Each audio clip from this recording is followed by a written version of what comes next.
Welcome to the Tuesday Review. I'm Nathan, as always, joined by James. What's made you happy this week, James? Watching movies. Very diplomatic. Yeah. Also, welcome back, Alum. How you going, Alum? Can you hear us all right, Alum? I can't hear you through the headphones, but that's okay. Okay, I'll give you the other pair of headphones and we can try again. I am doing just fine. I was once again in Sydney for work last week, so I missed the discussion. Did we discuss the Heretic? Not yet. No, we were going to talk about it. We'll talk about it You today. went for me. Yeah. How heretical of you. Yes. Welcome back to the show after a few weeks away. What's made you happy this week? Or this past week? Probably From, mostly. Yeah. Yeah, very good. Approaching the end of the season, Mm. and it's been a juicy, juicy show. Yeah. And now that we've got Callum on the wagon, I think we're just missing James. Yeah, I'm going to catch up and then we'll talk about it in a couple of weeks. And we're also joined by Callum. What's made you happy this week, Callum? I just want to point out that James just said movies, right? That's low energy, okay? True. What movie True. made you happy? Pick one. All right, let me check my letterbox.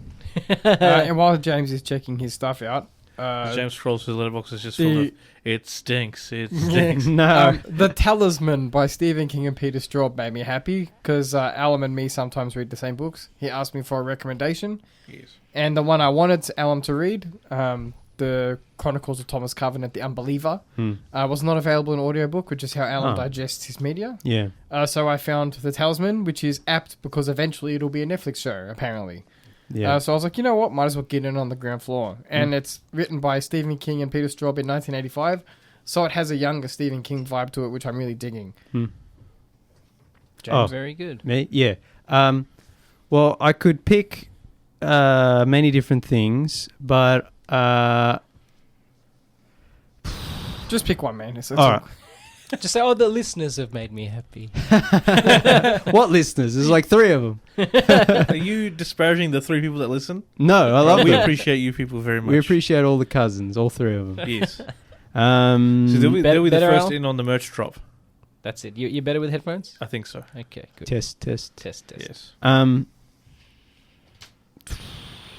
Must have been a bad week for film. No, I mean, I can't choose now because I Okay, don't want just to take read up the one. whole show because Gut the whole one. point. Gut feel, man. Gut feel. No, just pick one from you recently watched. All right, so I mentioned last week When Harry Met Sally because last month was Spooktober, so all I was watching was horror movies. Now this month is like good vibes, just good vibes only. I'm trying not to watch anything too heavy or anything horror adjacent. So I rewatched When Harry Met Sally, which is amazing, and Nathan rewatched it as well. So I don't know if you want to talk about that. Yeah, we can. I'm always happy to talk about When Harry Met Sally. That's I mean, always it's the something that's best. It is the So best. good. It's probably Nora Ephron's greatest script. You guys are massive Nora Ephron heads, and I'm still behind on all of her movies except for this one, I think. So, I mean, but when Harry, I find like, it hard to believe. I know You've Got Mail is has some problems with the rom-com elements. I'm going to and the watch that in creepiness. December. Sleepless in Seattle is a classic. I've got that lined up next, or after. Yeah. You've Got Mail chronologically Even released. Julie and Julia gets a bad rap, but I think that's pretty good, even though it's It's a later. a later Yeah. movie in her. No, film. but yeah, I find it hard to believe that anything will beat When Harry Met Sally. It's probably probably it's her perfect script, and it's probably one of Rob Reiner's best movies. It's probably the best rom-com ever I would made. say I mean, I haven't seen. It's probably in the top 50 greatest movies ever made for me. Maybe, yeah. I mean, how do you quantify that, right? But all I know is, as you said, it's probably the greatest rom-com ever made. Probably. It's yeah. just The only perfect. blemishment from a Nora Ephron perspective is that I'm pretty sure Rob Reiner also co-wrote the script. So Well- they made adjustments on the fly. So a lot of the funny stuff in the film was ad-libbed, like the pecan pie. Yeah, That was all ad-libbed. Billy Crystal. And like, so there's a whole But bunch that- of stuff It in was it. script. She wrote the script, but the script was based off of Rob Reiner and Billy Crystal's actual relationship. Yeah. So even a Yeah. lot of the romantic stuff is based Yeah. on his friendship with Yeah, Billy but Crystal. that which is doesn't funny. take away from No. Nora Ephron's. No. But like a good example of like, for me, like her, like from a purist standpoint, I would say like You've Got Mail or Sleepless in Seattle is like probably the best from her writing perspective. because that's all her on screen. I'm gonna have to subject myself to mixed nuts in December. I've never seen it. Yeah, Have we watch watched that Michael? You could, With I'm like, Travolta? oh man, I haven't seen that ages. you could be a real man and not Oh, watch I used to rom-com. love that movie. I don't know if she wrote it or if she's in it. I can't remember. Yeah, I You don't could know. if just you be wrote real men and not watch rom-coms.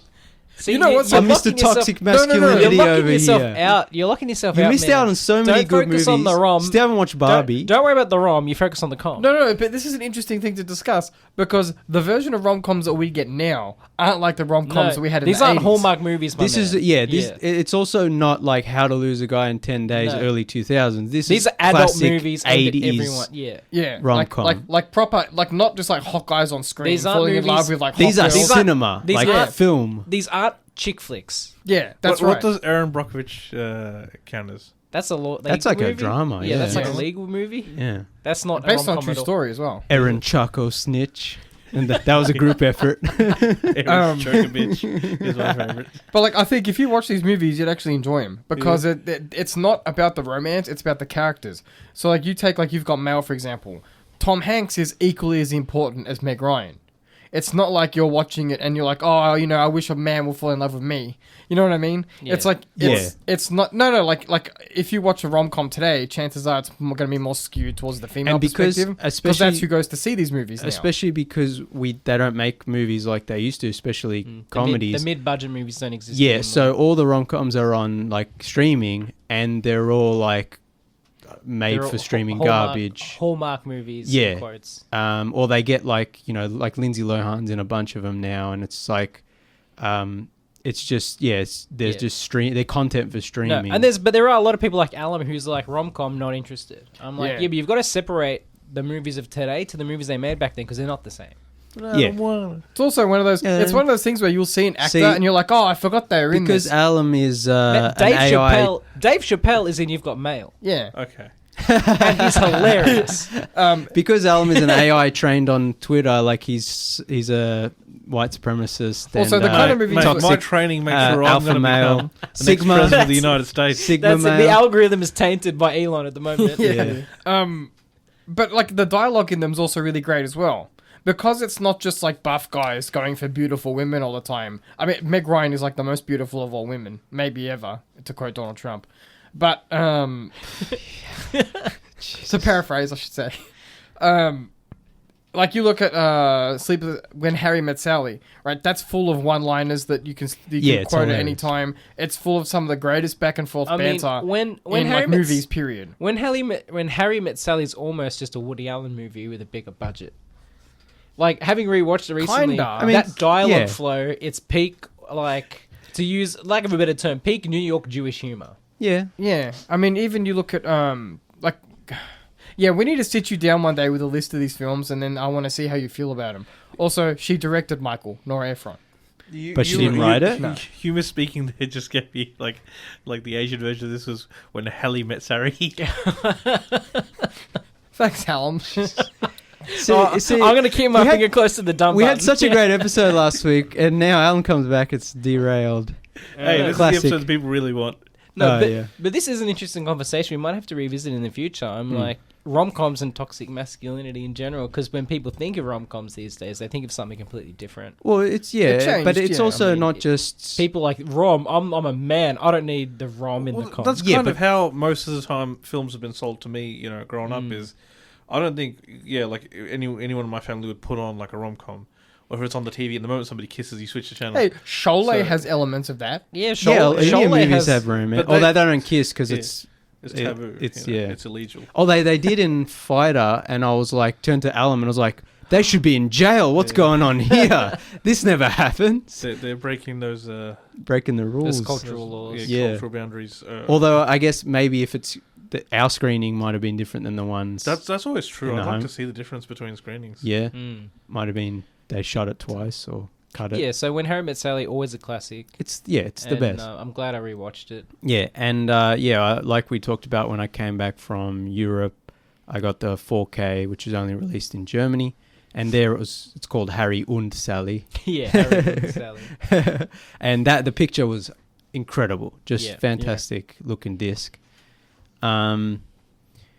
Yeah, I don't know. Should we just keep rolling? So our I guess our main discussion, at least we'd planned for, in November always goes to plan, but we were going to talk about Heretic with Hugh Grant. Yes. Another rom-com icon. Yeah. Yeah? Notting Hill, huh? Have you seen Notting Hill or Bridget Jones's Diary, Alan? No. They're I haven't awesome. either. Are you serious? Yeah. No, so Notting Hill is an all-time Stone Cold classic. What's the guy's name? The Spike, the guy who lives with Hugh Grant's character. I'll find his name. Is it Hugh Grant's character? I can't remember now. Yeah, he lives with Hugh Grant. He's a famous British actor. You know him. I just can't remember his name, but he's hilarious in it. I watched Love Actually last. Reese Ifans. Oh yeah. Yeah, he's Yeah. amazing in it. That's got an ensemble British cast, and it's so funny. Yeah. And I Bridget watched- Jones' one is worth a watch. I'm not sure about the sequels. The sequel's kind of dipped. They're making a new one, aren't they? Yeah, unfortunately. Yeah. The sequel was fine, but then like they get kind of worse as they go on. Yeah. Because like Bridget Jones is a retelling of Pride and Prejudice. Okay. Which I didn't know that until like later on. Yeah. She took inspiration. It's like, what would happen if you took the wealth out of it, and then copied the basic idea of Pride and Prejudice, but set it in the modern day. Well, that's like Clueless is just Emma. And it's funny because it's like rom-com turned on its head, because it's she's not like a lady. Do you know what I mean? She swears, and she's overweight, and she's just like a regular person. she's not overweight. That's a story. but- No, it's a story point. Is that Yeah, everyone yeah. thinks she's a bit Yeah. on the chunky side. Yeah. Um, For movie, in yeah. terms of Yeah. movie. Yeah, that's right. Same with we talk about High Fidelity as well, which is a masculine That's rom-com. the ultimate like guy rom-com. Yeah. It's like literally That's a rom-com rom-com for guys. Yeah, literally a rom-com for males, Alan. Yeah. Yeah. It's It's awesome. about a guy who wants to get his girlfriend's back, so he tries to figure out what's wrong with him. He like goes through all his past relationships. Oh, okay. And Jack Black's in there. and He's amazing. They work at like a record store, so That's they talk awesome. about their top 10 albums, top 10. Anyway, I'm sorry for going on that movies. derail. Anyway, I just got yes. really excited for a minute. Yeah, so Hugh Grant's in his kind of, we'll call it a little bit naughty era. Yeah. When he's choosing the roles, they're a little bit more edgy, a little bit more dangerous. He's having a bit of fun. Yeah, he's having a bit of fun, So he's been in a few of the Guy Ritchie movies, The Gentleman. Yeah. Operation whatever. Yeah, Operation Ruse de Guerre. whatever it's, yeah. Yeah. And he was in Dungeons and Dragons. Yes. Yes. He was the And- bad guy in Paddington 2. Yeah. And most recently in a movie that we didn't watch and not interested in watching, was it the Willy Wonka prequel movie? Oh, he was. Wonka. Yeah. Yeah, he was. He was an Oompa Oompa Loompa. Yeah, that looked Yeah. awful. So we didn't watch that one. He was in Yeah. Unfrosted. Yeah, He was that in was funny. Unfrosted, yeah. Yeah. So he's Tony. he's in this era, he's having a little bit of fun, and that continues, I guess, with Heretic, where he plays someone who wants to have a spirited discussion about religion. Yeah, and r/atheists Yeah. poster. Yeah, Moderator, Yeah, yeah, better mod- description. Yeah, so we should say we saw an advanced screening. It doesn't come out until November 28th, I think. But we thought we'd review it now. No spoilers, obviously. So people can get a sense of if they want to go. It's an A24 horror movie, so it's that already means sort of it's a bit higher, Yeah. higher Prestige. quality, a bit more prestige. So it's about Hugh Grant's, like there's these two like young women, they're Mormon Missionaries. like they're Mormon missionaries, and they go to house and Yeah. like have you heard of the good word of the Church of Jesus Christ in the Latter-day Saints, and they go and try to convert people, whatever, and they end up at Hugh Grant's character's house. So your Sister Barnes and Sister Yeah, Paxson, played by Sophie Thatcher and Chloe East, arrive at Mr. Reed, Hugh Grant's house, Hugh Grant. because he initially contacted them because he wanted to know more information Yeah. about their faith. But he has ulterior motives and basically traps them in his house to test their faith, basically. Yeah. I'd say the first half of this movie was really good. I really enjoyed it. The first half is much better than the second. Yeah, it's very tense. It's a very simple movie, basically 3 characters for most of the thing. The first half, just really tense. Just like it kept me guessing, and I was like, what's going to happen next? How are they going to get out of this situation? I really like Sophie Thatcher's great. She's in Yellow Jackets. She's in that Boogeyman movie. She's in a lot of things. But I really like Chloe East's performance. She's like kind of naive and she's like someone who nervously talks too much. So when she's trapped in this situation, she just keeps trying to quickly talk away. And I really like that. And Hugh Grant's just having so much fun. Yeah. Like just being evil and a naughty boy and like, you know, chewing scenery and, you know, saying all this dialogue. He has great stage presence in this film. Yeah. That's an awkward phrase, you know, because it's a movie. Yeah, no, but you know, yeah. But he exudes I don't think it's him. I think it's the environment juxtaposed with the dialogue they're having. No, but it's a very dim. Oh no, I'm talking about the first half. It's very dim. They don't really know what's going on. But his performance, like you could put an actor in that role. Yeah. It would but like be when combined with the area, it's like he has this very this well, that's another nervous thing. tension. That's another thing as well. Is the movie looks quite nice. I thought cinematography is quite nice. And just the first half, I was really invested, and you know, a lot of people been making fun of it, like he's just spouting the old Reddit atheists talking points. But I was like, yeah, but that's his, and like that's the point of the movie. Is like to paraphrase The Big Lebowski, you're not wrong. You're just an asshole. Yeah. Also, I was like, not, he's going about it the wrong way, perhaps. But he has some good points. Nothing new. But I think the most important part was that I thought it was going to lead somewhere a lot different.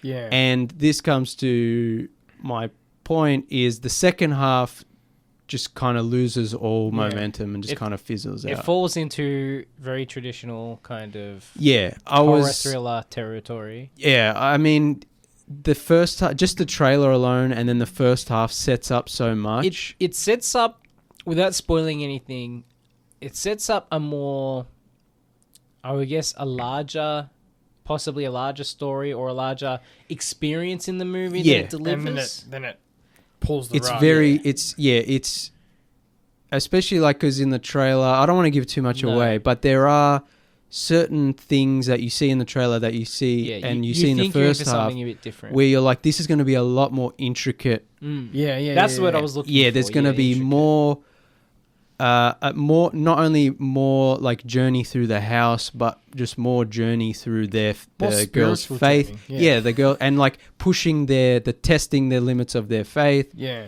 And unfortunately, after the first half, it all kind of just not a lot happens, and it's like one or two rooms, and I didn't really feel that anything that was getting hinted at in the first half was really paid off, and the girls weren't they weren't really tested in their faith in any meaningful way. I think they also needed to test Hugh Grant's character. I think that it seemed to be very one-sided. So you had, I mean, that's the problem with the subject matter, is that there's a scene in the film where Hugh Grant lays out religion in the sense of the history of religion for the human race. Yeah. And he says, look at all the commonalities here. What makes your religion? And he doesn't actually take a stance on Mormonism as such. He just says, look at all of these religions, how they connect. He says yours is a funny spin-off. How do you justify your religion knowing that there's all these commonalities?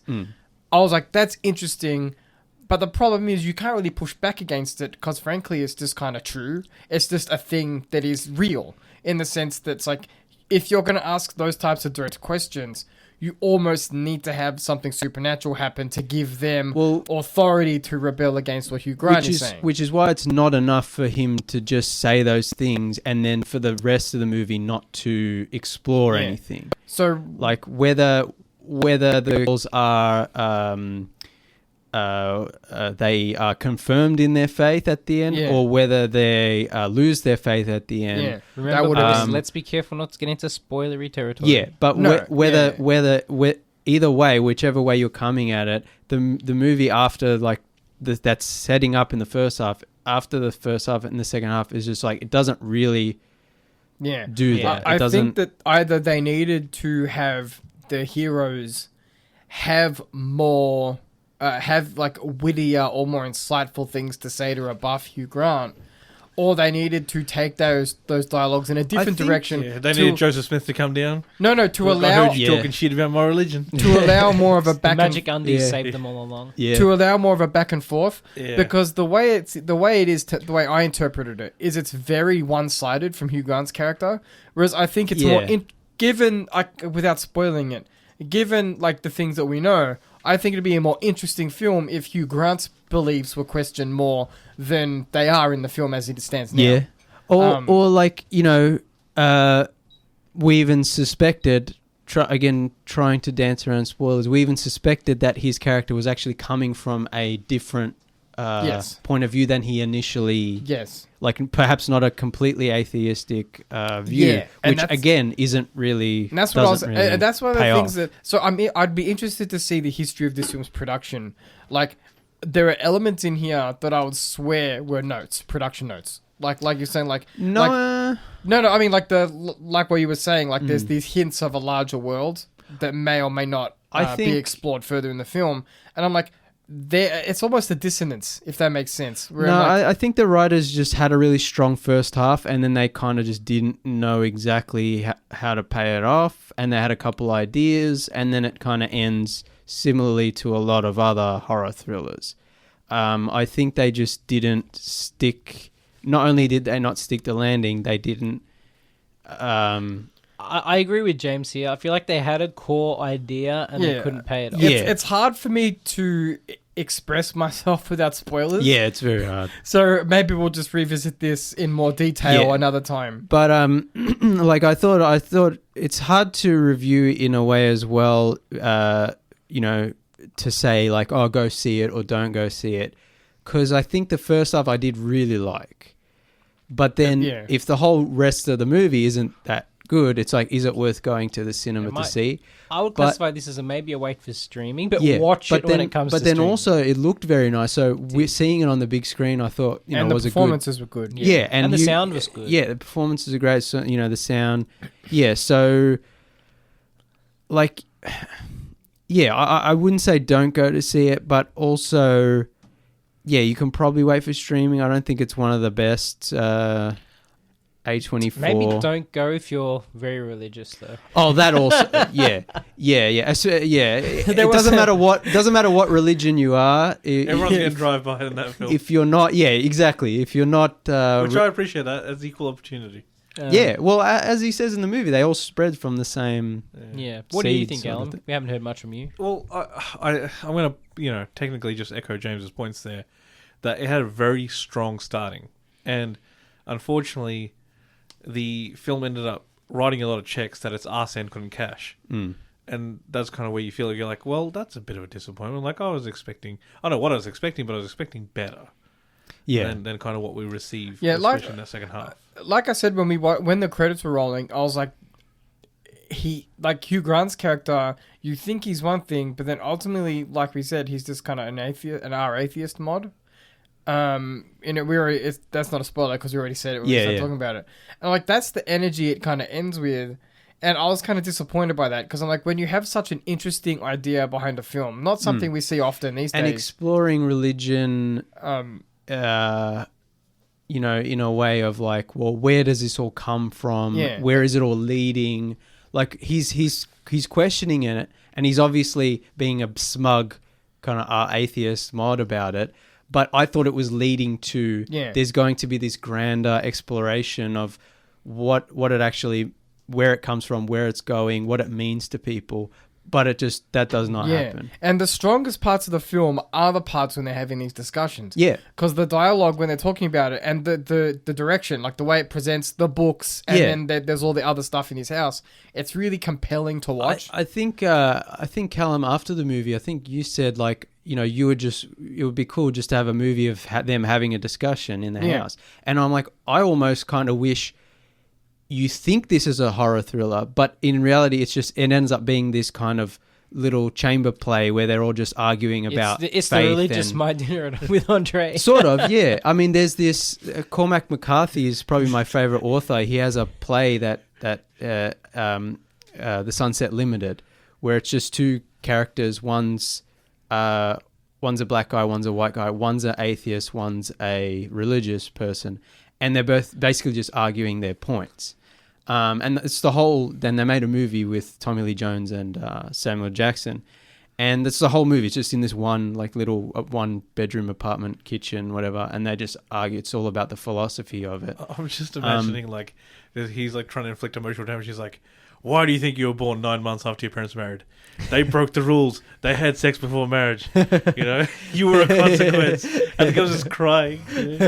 He's like shattering your whole worldview. Religion. Yeah, but you know, like I almost would have preferred a movie where the whole thing was just them kind of arguing, but also, again, without spoiling too much, he's got them on the back foot. Not only does he have them trapped, they are physically, you know, it's just like he's an imposing, dangerous figure to them. So obviously you can't have a discussion when you're again, that's not what the movie's about. But I just think it promised a lot more. Yeah. Than it could deliver. This is hard one to where read checks. I'd like to see a longer couldn't. version. Because I think maybe there's a few key scenes that they might have cut that could make it a lot better. I don't think the length is a problem. It's just literally the whole second half needs to be completely different. It's interesting. The reaction from this film on Twitter, there's been some people from the Mormon faith talking about it. It was quite well received. Well, Really? it doesn't. Are they even allowed to watch this kind of stuff? It doesn't mock the Mormonism. No, that's what I was going to say. They say apparently, like Alan said, it mocks kind of every. They found the representation to be quite respectful. Yeah. To be fair, the girls aren't. Yeah. And even the like the other characters from the church in the film, it's like they're all just serious people. It doesn't make fun of faith. people. Because a lot of Mormonism, like the people get made fun of because the things that they do and don't do. The classic South Park episode, dumb, dumb, dumb. But it's one of those things where I'm glad even this film does have that sucky second half. It's kind of cool that they still greenlit it because it's probably tough to present this screenplay to a production company and say, hey, can we make this? Well, I think this is the perfect A24 style of quote-unquote elevated horror, more prestige horror, because it's like, it's not straight horror, it's got that... I just mean in terms of the theological discussions, America's a weird place and people feel very strongly about their faiths. Yeah. So it's kind of, it's a tough line to walk between... Like you want to make market your movie to as many people as possible, but you're also asking some pretty tough questions to religious people, which could technically backfire in a country like America. When you're making an A24 like smaller budget movie, like they're obviously, this movie would never get made by a huge, Warner Brothers wouldn't greenlight this, like they wouldn't give this a big budget, so it's just part of that more independent, being more creatively free and being more that's the able other part to speak their mind. Or that's the other part of it, Callum, is the movie probably didn't cost all that much money to make. So the risk is also less. Any other final thoughts? No, it wasn't bad, but it wasn't very good. I just want Hugh Grant to keep doing interesting roles. Keep being a naughty little boy, Hugh. We're here for it. He carried the movie on his back. Did you know he has a huge fake rivalry with Colin Firth? Yeah.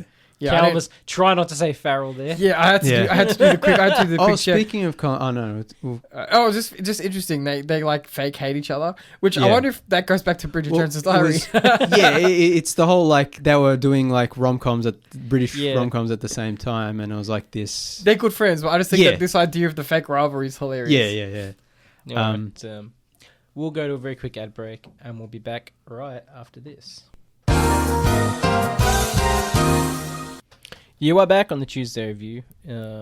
Before we move on, we have to shout out friend of the show, Matt Myram's latest movie, Residence. It is up for the awards at the AACTA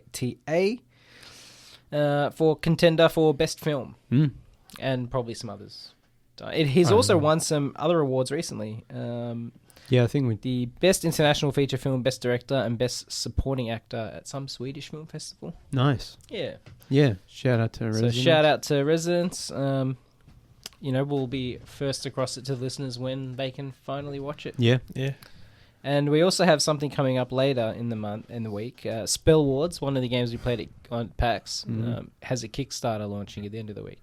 Yeah. We'll post about that as well for everyone to hopefully support independent board game and card game creators. Yeah. So it's Spellwards. I think Kickstarter starts November 23rd. Yes. So keep an eye out for that. We'll post about it. Yeah. Did we do a video on Spellwards or no? Because it was very early. No, we didn't really get a chance to interview and stuff. We I think we did ask him if we were going to do something on Zoom with him. Yeah, he said he wanted to do it in the studio. Oh, in the studio, closer to. That's what you told me. Yeah, we'll hit up because obviously the later. game wasn't in its like full polish stage, so. Spellwards was it? Yeah, Maybe that was we the should- number. The movie. The movie one wasn't. The Filmography, videography was, yeah. Spellwards. We'll post about that, and hopefully we'll I guess we'll talk to the creators behind that at some point in the future. Right, moving on. So James, did you get a chance to watch the Creep Tapes first 2 episodes? No. Okay, so maybe wait because it's not all out yet. Yeah, I'm waiting. One, I always like to wait till it's finished. And 2, like I said, this month is like the detox, is like just the good vibes kind of thing. So obviously we had penciled in roughly, if we had time, Creep Tapes and Cobra Kai, and both of them came out not being the full product. Not complete, which so that put a spatter in the works a little bit, but that's all right. So annoying because, I thought Cobra Kai was split into 2 parts. This final season of Cobra Kai was split into 2 parts, but apparently it's been split into 3 parts, and part 3 doesn't come out till February next year. So we're putting a pin in that until it's all released. So once this is actually all done, then we'll talk about Netflix it. swears, all right? Yeah. Watching them What are they? I guess they're trying to milk spread it out so yeah. that people don't cancel their subscription. I would just watch. They'll break it up, and the final episode will be in like May. If they want to teach them a lesson, just cancel your subscription, wait till it's all out, then resubscribe. Yeah. I hate this whole split season bullshit. They're doing it with Arcane, where it's like 3 episodes, then 3 episodes, and at least with that, it's only like a small gap. But I'm waiting for that to finish as well. Wait for the final season of Stranger Things, man. They'll break that up like there's no tomorrow. It's gonna be one episode every 3 months, and you'll live with it. Yeah, you'll like it. Oh my god. Anyway, Alan, it's been a while since you've been on the show. Have you watched anything interesting? What's been on your palate? I am going to again blame your mum for this, Aunt Cass, for Slow Horses. Ah, good man. Nice. I've recently Apple finished it all. original. As well. Now we will be careful with spoilers here because Callum's just started watching it. That's right. I'm on episode 2 of season 1. Hey, a start's a start, right? That's it. Yeah. So I guess. You still haven't finished The Wire, Callum. I paused The Sopranos to watch Slow Horses because that just hooked me. And you've been watching From as well. Yes, but that's the weekly kind of thing. So Yeah. So you're digging the Slow Horse. Yes. So I don't know if we've discussed on the show before, but you're basically dealing with River Cartwright, who is an agent of MI5, who, well, it happens in the first episode, but he gets demoted and sent to a place called Slough House, which is basically another building of MI5 where they send all the rejects and people they want to get rid of. Fun fact, Slough's where The Office is set in the UK version of The Office. Oh, yeah. Oh, yeah. No, continue. Sorry, Alan. Yeah, but that's like a suburb. Slough House Yeah. is just, So But they say in the show, because you're so far from Central that you might as well be in Slough. Yeah. Even though they're, 10 minutes away, not even? Yeah. Yeah, they're still in the city. Yeah. Spiritually far away. Yeah. And they get all the crappy jobs that, I mean, as a slacker, you Yeah. can still say you're MI5, right? You don't have to do exactly. that much. It's still not a bad still get gig. a pension or whatever. Yeah. As our dads might say, it's a government job. Yeah. I love it. That's just like a parent thing. A boomer parent thing. Oh, yeah, government job. I do one of those. I work in the service, Yeah. Sorry. Basically, yeah, we've got Gary Oldman playing Jackson Lamb, who's the head of Slough House. And one of his best who's roles. very content to just everyone not to do anything and just leave him alone, basically. Yeah. Because I'm used to, for me, Gary Oldman is Sirius Black, right? So, kind of He's greasy. a chameleon, mate. Greasy and kind of... You've probably roughed seen up, him but in 10,000 things. But he's still a hero. Or here's his always. Commissioner Gordon. He's one of the great villains. Have you seen Leon and Leon the Professional, yeah. Fifth Element. Yeah. He was the bad guy in Fifth It was Element. Dracula. Yeah, Yeah, he was I'll great tell you, in you've seen him in Dracula. many things, my man. He's a chameleon. Yeah. He's Have you seen Winston Have you seen Churchill. True Romance? Yeah. Oh my god. He plays Alan a would white. not believe He that. plays a white man pretending to be a black man, He's got like a white guy with dreadlocks and and he grills. speaks. Yeah, he speaks like his ghetto. It's awesome. Yeah. Yeah, you'd love that. Yeah, Gary Oldman's What was the that? What was that one? Sorry, I got it True right there. Romance. True Alan's Romance. gonna written by Quentin. Yeah, written by Quentin Tarantino. Yeah. Yeah. That fun fact, and this will ruin the movie for you, like it did James. Christian Slater plays the lead because that's what the studio wanted. They wanted a nice, handsome man to play the lead. Yeah. Originally, Tarantino and Harvey Weinstein wanted Buscemi to play him. He's supposed to be like a schlubby comic book guy. Anyway, and that's the reason the Weinsteins went separate from whatever production company financed True Romance, and they went their own way. Because that decision, apparently, that was like the one thing where Weinstein was like, he's perfect for the role, but the money guys were like, no, has to be Slater. Yeah, we. Anyway, sorry about it. It's just a great anecdote. No, yeah. Yeah, like obviously I haven't seen all the things you guys have seen, but like Lady just mentioned that obviously I've probably seen Gary Oldman in so many things and not realized. But this is like, it's almost like, you know, when you see actors off season. And they've kind of let themselves go. But also, but this is also, I think, one of the roles that Gary Oldman, he really loves to, like, he is invested in this. He said role. that this is going to be his final role. I don't know if that's I'm like, true. it feels like Gary Oldman like lives in that office, doesn't shower. Yeah. And I'm like, that is like, you can tell that he enjoys this role. Yeah. He's putting his 100% into it. Yeah, I mean, I think he always gives a good Yeah. performance, but yeah, this one is so just like he's just so greasy and he's such a prick. It's great. The saddest part is it's a guy I aspire to be. Like when I'm Start growing your hair now. because he's still. I mean, you've already got the drinking down. Yeah. Have Have you got holes in your socks? Oh, yeah, some of them. Yeah. Yeah, there you go. The attitude overall. Grow your hair out a bit. Because just again, he gets a really good pay because he's top dog at least where he is. Yeah, He is a damn good spy guy yeah. when he needs to, even without effort. Like I just love that.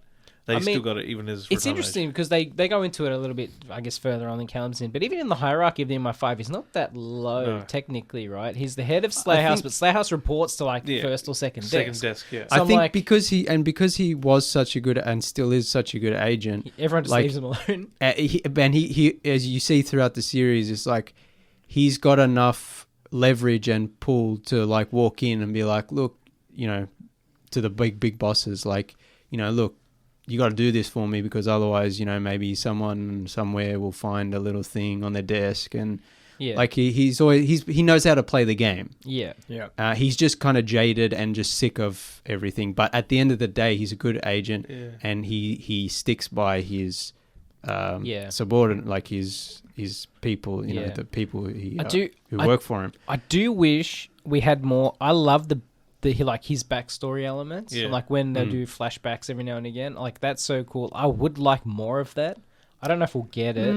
I don't know. Because for me, like I know that obviously Jack Loudon's River is like he's the hot young guy who's been downtrodden by the system, and he's the hero that we look up to. I'm like, nah, man, Jackson Loudon. Hey man, you're Roddy. He's my favorite. Just a prick or like on his computer. Like. And he has the blue Subaru. He has the blue Subaru. As soon as I saw that car, I'm like, oh god, it's me. But then it was an automatic. I'm like, inappropriate. Yeah. It's just being inappropriate in the workplace. Getting arrested. We'll see. Like, I do think like they reference it quite heavily in the first season and second season, like that whole kind of the Cold War era vibes, like the secrets of the past and all those kinds of dealios. I reckon there's more they could be mining. Oh well, I mean, how many books are there? And they're season based on books. Yes. Yeah. Yes. Cool. Series So of I've books. also I've been like, so books. season 4. Nathan and I talked about season 1 and 2 on the show, and then Nathan didn't keep up with the season, so I watched season 3. We didn't talk about it, and now it's season 4 is and out. I'm up to date. And now Tom's just everyone's up started. to date except for Callum, who started it. I'm working on it. He'll get through it. But and what's great about the show is Apple. I think we talked about this. Apple. We talked about how they've got quite good production value for most of their shows. Like it looks like it's a good looking show. You can tell they spent a bit of money on it. There are when they're in London, they're actually in London. There's like people walking around, there's cars, and the action scenes. There's actually stuff going on. We've talked about it before. How all the Apple production, it's kind of all underrated. There's a lot of really good stuff that just gets buried. That maybe doesn't get as advertised as hard as it should. I think because Netflix and maybe Amazon is like the big name, and HBO. But if I had to just keep like 2 streaming services, Severance is the tier, best. mate. Yes, it's so good that it's really the only thing. I don't know if I could give Apple Plus up if I had to keep just 2. Because I'm like, when you take into account Severance, Slow Horses, all the other stuff I haven't watched. And not to mention, there's also, like, I was looking at it today. There's this random shows that I've never heard of that sound kind of interesting. Like there's one with Harrison Ford and Jason Segel. What's that called? Shrinking. Shrinking. I'm like, I want to watch that. Oh, yeah, same. Yeah. It's written by one of the guys who did Ted Lasso. Yeah, and Ted Lasso. I want to watch that. Oh, you haven't watched Ted Lasso? Yeah, that's a great show. So there's lots on there. We're not sponsored by Apple. Yeah. Unless I want to. Unless, they can send us a check. Send us a couple of iPhones, a couple of Macs, we'll call it a deal. Yeah. But another thing I love about Slow Horses is not only is it well made, but it comes out once a year. So it's a lot of these prestige shows now. It takes 2-3 years for the next season to come out, and it's just getting a bit ridiculous. And I understand, their higher budget and higher production value, but it's almost not even worth it anymore. And I like how Slow Horses, after each season ends, it shows you the preview of the next season, and then a year later that season comes out, and it's like, that's what's interesting to me behind the production of this. I'm like, how much are they shooting 2 seasons at a time? Probably. And then they're like, take a break and they start filming the next one. Like, there's obviously some really good tricks they're using here in terms of how they're like producing this show. To be able to have like, here's the next season in 30 seconds. Their poor project manager. Someone's earned a lot of money to keep the wheels going on this show. Yeah, but I think it's cool because it's like it's one of the only shows where I'm like excited for the next season, and I get that next season after a year, and then I watch it as soon as it comes out. Because the confidence must be there from at least the showrunners, right? For having the gall to do that and say next season on Slow Horses, and it's like, has it been? I guess it also helps that I know they've diverted from the books, like it's not a 1-to-1 adaptation, but I guess it helps that they've already got the structure, and they've already got Gary Oldman being like, this is the project I'm invested in until like it's done, and then I'm gonna retire or something. It's funny because someone asked him if he was there was some role he was offered or something, and he was like, he didn't turn it down, but he's like, but I can't cut my hair. Something to do with his hair or whatever for Slow Horses. He's like, that's non-negotiable because he's not like doing it. Because like Slow Horses is his thing. But it's just really interesting. Obviously, they have the confidence Apple's not going to cancel it. Could you imagine watching that next season on Slow Horses? That's the other thing. On Netflix. That's the other thing. Yeah, because we're so used to things getting cancelled after 1 or 2 seasons. It's good to have a show not only that's consistently out every year, but you even see the preview before. Like, it's just like, could you imagine the frustration if they got cancelled, but it's already been filmed, at least partially? That's an HBO shit where they're like, we're going to get a tax write-off. Is it Zaslav? What's his name? Yeah. He's like, here's the preview, but I'm putting it in the vault. Yeah, that's it. Speaking, I guess, Callum mentioned Colin Farrell and then now HBO reminded. I watched the Penguin series. It's good. Actually good. Oh, good. Listeners of the show know I wasn't really the big fan of the Batman. And I heard the Penguin was good, and Matt Myrams came on. He said he watched the first episode and really liked it. And I watched the first episode out of curiosity, and I was like, hey, that's actually pretty good. And I've ended up finishing the season, and it's pretty good. I enjoyed it. I think it's just a good crime show. Is it? Both of these shows have something in common, right? You have the A-list star at the head. And I'm like, is it a thing where it's like, we better make sure the script is good because we've got like... No, because, Colin Farrell, who plays Penguin, also played Sugar in Sugar, and I thought that was a bit... And that's on Apple, and that's a bit of a... And that show was amazing. That was a bit... Yeah, well, we can for you, maybe. That was a bit of a miss. We can agree to disagree. That was a bit of a miss for me. But, I think it's been happening, the last 10, 15 years is the golden age of television, where all the movie actors who wouldn't be caught dead on TV are now moving over to TV because that's where all the good stuff is. That's the good storytelling and the meaty performances. Yeah, but that doesn't guarantee quality. No. But yeah, actually, as someone who wasn't a big fan of The Batman with Robert Pattinson, even though I really like Colin Farrell as the Penguin in that movie, he was one of the highlights. This was actually a well-made, well-written show. Not perfect, but I just enjoyed it just as like a crime show. And apparently there are lots of Easter eggs and stuff that maybe could be, carried forward into the Batman 2. Well, yeah, I don't know. I don't think it's like a MCU situation where you have to watch a TV show and then the movie. It's like it's definitely connected, and it'll lead into Batman 2. I saw on the internet, was it like the Scarecrow's mask and glove and stuff like there's that, hints. and like little Easter eggs for the fans to see maybe a direction in which it's going. Yeah, I do. One of the problems I had with the Batman was, it's getting this whole like gritty, realistic version. It's too much now. Like we need to have some fun. They're comic book characters. We don't, it doesn't have to be realistic. The Dark Knight trilogy was realistic enough, but those were still fun movies with comic booky gadgets and fun villains. And now we're getting into like, well, this doesn't even make sense. This guy walking around beating people up, like it's sillier when you take it this seriously than it is if you're just like, let's have fun and have Batman beat up villains. And so with the Penguin show, it's more, just like not realistic, but it's more just a straightforward crime show. And I do miss the sort of fun comic booky elements. I just, it's still good, but I do wish they would have a bit more. Like they even changed his name from Oswald Cobblepot to Oswald Cobb because they're like, Cobblepot, you can't call him that. Like it's like. It's comic book. He's always been called that. Just call him that. Like I read an article a while. This was like a couple of years ago now, but it's something that stuck with me. This was like when the conversation was coming around about comic book movies and how everyone loves comics now. And they were saying that a part of the issue is that while more people might love comics, some people still cringe a little at the more comic-y aspects of these 100%. Materials. So like when you said, they changed his name, I was like, of course. Because like there's a guy who probably likes the idea of Batman. Yeah. Or like the idea of the Penguin. But then it's like, what do you mean his last name is Cobblepot? That's dumb. Let's make it Cobb. I one of the things when the MCU started, one of the things I liked about it was I was like, it's kind of colourful and comic booky. Isn't that great? They're bringing the comic books to life.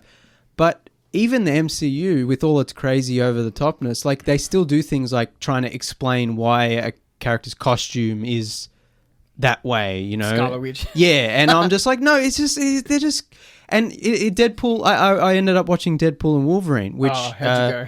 It's fine. Everything you guys said was, I think we. I wrote. It's exactly what you expected. Yeah, I wrote it down. You guys talked about it in episode 215. I had just come back from Europe. I hadn't seen it yet. You guys talked about it. Everything you guys said, I just kind of agree with. It's just a fine movie. It was fun, but not great. Funnily enough, I did like Channing Tatum as Gambit. I'm not a Channing Tatum fan, and also when Gambit is my favorite X-Men. I'm wearing my X-Men hoodie right now. And when there was rumors that he was going to play Gambit in a movie, and it never happened. And then they did it for this movie, almost as like an in-joke. And I was not expecting. I was like groan. I thought I was just gonna roll my eyes and go. He was actually quite. I enjoyed it. You think he'll make a name for himself? Yeah, I think so. What was I talking? I was saying something before I went. Something about bat cringy. Even the MCU. Even the MCU kind of shies away from it a bit. Oh, speaking of the MCU, sorry. See, I watch all this shit and then we never get to talk about it. I watch Agatha. Out of your ears. I watch Agatha all along as well. Actually, good. So I should watch it? Yes. I'll personally take your word for it on that one. I'll have to watch it before my Disney runs out, mate, because it's going up $50 a year or something. I'm cancelling it, all that crap. It's... Is she still a villain? Yeah. Nah, not for me then. You're just... let's not go into it. You have to have watched WandaVision. Yeah. But other than that, you can sort of, and I guess Doctor Strange, Multiverse of Madness. But yeah, it's kind of a standalone thing, and it kind of shows that, yeah, if you just make a good show, like you don't have to, and there's CGI crap in it, but there's a lot less CGI crap than a lot of the other MCU shows. Oh, good. Yeah, I think it's one of the better MCU shows. Yeah. So, surprisingly worth watching. Good. Before we wrap up, I'll give a quick, we don't do this too much on the show, physical media review. Oh. I imported the Zodiac 4K a couple of weeks ago, and it arrived. And I'm a bit disappointed, James. We discussed it off air. It's a reasonably hyped 4K release. And then I imported it, and it's just the Blu-ray upscaled to 4K, which looks very average. That's a shame. Obviously now the HDR, it has a Dolby Vision HDR layer, which is very nice, and the color grading is very nice. So the colors look nice, and the HDR during dark scenes is amazing. During light scenes, it could just be the Blu-ray. It doesn't look that much different. It's not even a great upscale. So that was kind of disappointing. Obviously, zoomed shots or close-up shots look really nice, but they probably look nice on the Blu-ray too. So I wouldn't recommend it. I was very disappointed. It sounds. You don't have the Blu-ray though. So if you don't own the Blu-ray, then it's probably worth getting the 4K. If you're saying if you have the Blu-ray, then you don't have to upgrade. If you have the Blu-ray, don't upgrade. Yeah, it's not worth it. The HDR is nice, but you're spending $50 on essentially an HDR layer when no real work was done on the actual. That's a shame because picture transfer. Yeah, especially because I figured that one of the reasons that David Fincher's movies take so long to come out in 4K or Blu-ray, is because he oversees them and they have to have some sort of quality control. So that's a shame. I pre-ordered the 7 4K. Look, which that I might be hope... different because that movie has a much bigger profile. Yeah, but still, it's a shame that they don't. So hopefully that one's not a dud or anything. So that's a shame, but it is what it is. If you have the Blu-ray, don't upgrade. If you don't have the Blu-ray and you can get it at a reasonable price, it's still good 4K, to have. Yeah. I'm still waiting for Panic Room. Whoever's doing that, please release that. Yeah. Anyway, that's about all the time we have for tonight. Thanks for listening, everyone. We're on all the socials at Tuesday Review AU. That's Facebook, Instagram, Threads, Newsmast, Blue Sky, Twitter, and YouTube. Be delete part of the Twitter. wave that's moving to Blue Sky. Yeah, delete Twitter. We're already on there. People are moving to Blue Sky. We're on Come Blue Sky. subscribe to us. Yeah, subscribe to us on Blue Sky. Chaosium subscribe to us on Blue Sky. We didn't follow them. I followed them back like an alpha. Oh, wow. Yeah, there you go. So Yeah, that's cool. interesting. A little power play here at the Tuesday Review. Yeah. Give us a 5-star review on Spotify or Apple or wherever you listen, because that'll help more people find us. We're also on Letterboxd. I'm Nathan B_90. I'm channeldrifter. I'm Alum20. And I'm Callum Tuesday. Alum has one review on Frost, and that's about it. Yeah. Get on it, Alum. We know you watch movies, mate. You can do it. You don't even have to review them. You can just log them, and then that way you can go back later and. I use it as a diary. Yeah. I just every time I watch a movie, I add it in. Yeah, you just add it in. And track of what you I can watch. go back a year later and review it if you want to, or How did I feel about this movie? And then you can find it and see. That's interesting. Stars. It's also interesting when you rewatch a movie and you can see how did I feel about it then, versus how I feel about it today. Yeah. How the vibe's going. Yeah. Anyway, that's all the time we've got for tonight, everyone. We'll be back next week. Adios, cousins.